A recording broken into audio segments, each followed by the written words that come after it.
Assalamualaikum warahmatullahi wabarakatuh. Perkenalkan, nama saya Ciro Herunisa dari semester 2B. Di sini saya akan mereview materi mata kuliah hukum pidana yang dilulusani oleh Ibu Profesor Dr. Rajaheni Nurani SHMH beserta asistennya Bapak Dr. Rendi Aridayandi SHMH.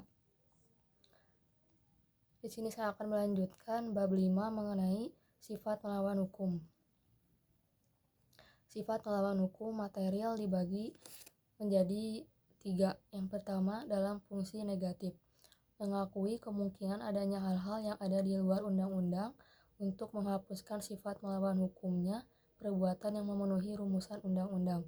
Yang kedua, dalam fungsi positif, menganggap suatu perbuatan tetap sebagai tindak pidana walaupun tidak nyata diancam dengan pidana dalam undang-undang. Jadi mengakui adanya hukum tidak tertulis sebagai sumber hukum positif. Dan yang ketiga, sistem hukum pidana Indonesia menganut ajaran melawan hukum material dalam fungsi yang negatif. Contohnya, ares dokter hewan. Apakah sifat melawan hukum harus dibuktikan? Yang pertama, apabila dicantumkan dalam rumusan tindak pidana secara tegas, maka unsur melawan hukum harus dibuktikan. 2. Apabila tidak dicantumkan secara tegas dalam rumusan undang-undang, maka ada 2 pendapat, yaitu yang pertama, dalam fungsi yang positif harus dibuktikan karena mempunyai unsur konstitutif, ada tindak pidana apabila ada perbuatan yang bersifat melawan hukum. Yang kedua, dalam fungsi yang negatif tidak perlu dibuktikan. Rumusan sifat melawan hukum dalam undang-undang.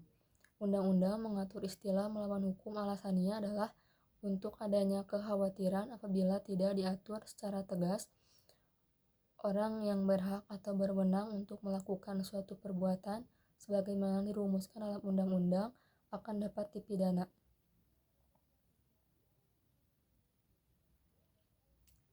Bab 6 mengenai kesalahan atau pertanggungjawaban pidana.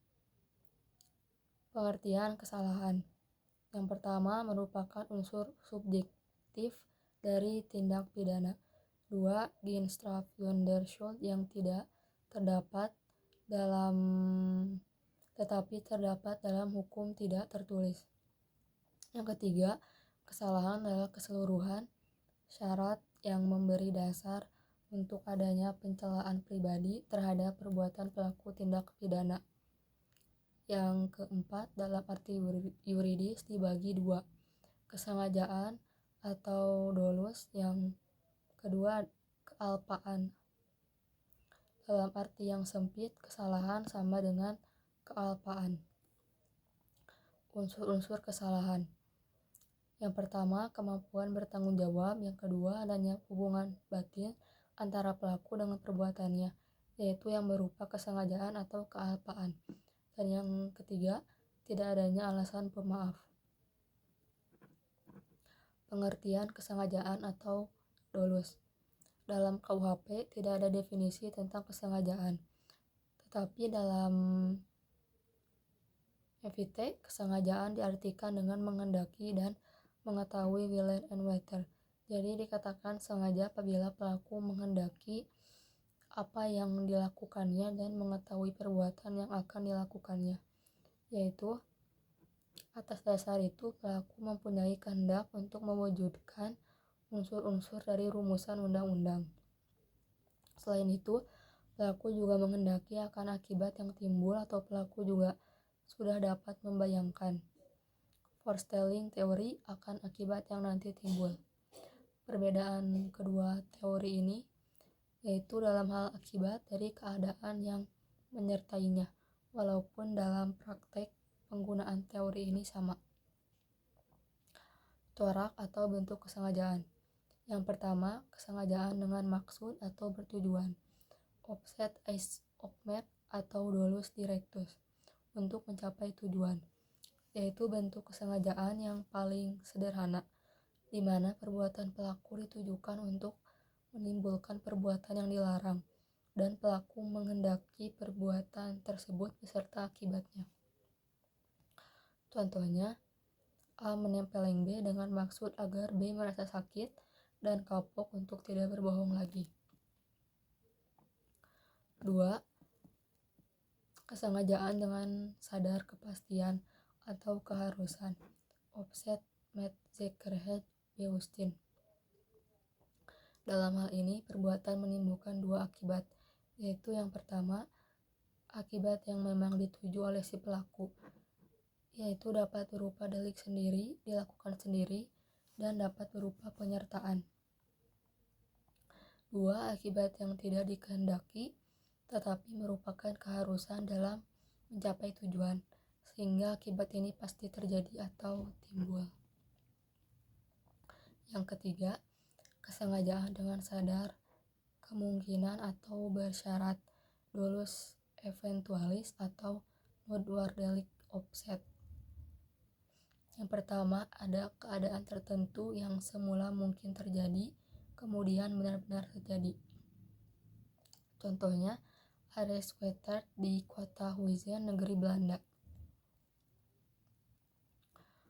Teori apa boleh buat atau inkaufnement theory atau of the tournament theory.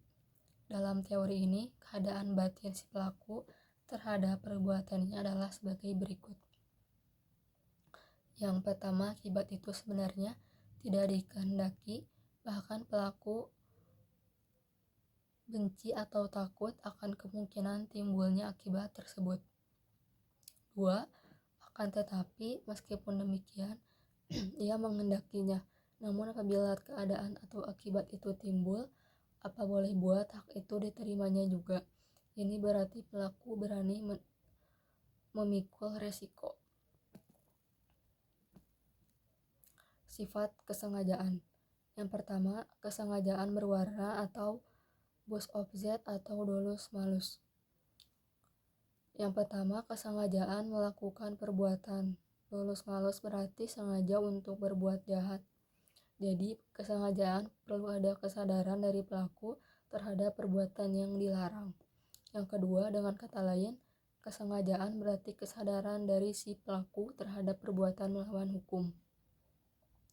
Yang ketiga, atas dasar itu, kesadaran menjadi syarat untuk dapat dipidananya pelaku. 4.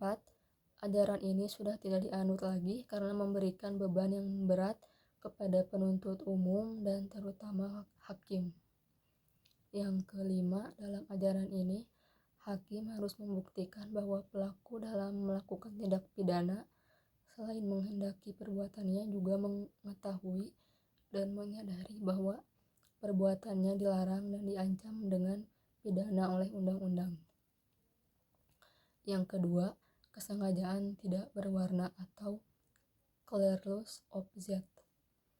Untuk dapat dipidana, pelaku cukup hanya dengan menghendaki perbuatannya dan tidak diharuskan mengetahui atau menyadari bahwa perbuatannya dilarang dan diancam dengan pidana. Ajaran inilah yang dianut oleh undang-undang atau hukum pidana Indonesia. Dalam hukum pidana Indonesia berlaku asas lex dura sedita scripta, yaitu dengan diundangkannya hukum pidana, maka setiap orang dianggap mengetahuinya.